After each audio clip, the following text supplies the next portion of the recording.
Well, after asking about a dozen people today, it seems a lot of people keep their air conditioning in the low 70s.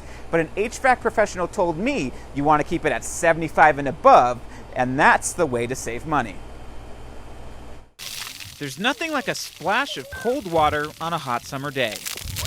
Or a nice shady picnic at the park. But even then, too hot. So maybe a cool evening inside with the air conditioning blasting is more your speed. But that comes with a price. Especially depending on how low you run it. What temperature do you leave your thing on?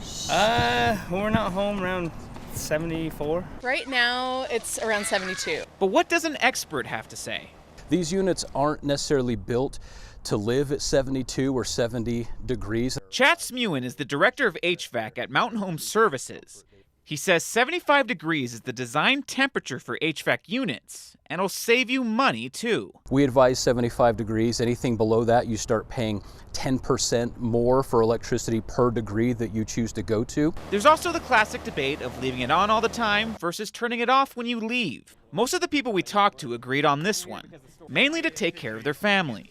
I leave it on because if I turn it off, it gets way too hot in the back of the house and then we can't cool it down again. And that's where her bedroom is. We leave it running all day because we have animals in our house. Keep them nice and cool. But what does Smuin say you should do? Leave it even and just let it go. It sounds counterproductive, but it's more efficient than letting that temperature build up and having that unit overwork itself trying to overcome that. Smuin says programming your thermostat and setting a schedule saves a bit of energy. And he also says if your electric bill has started to skyrocket, it might be a good sign that it's time to replace one of these units. Reporting live, David Ochoa, KUTV 2 News.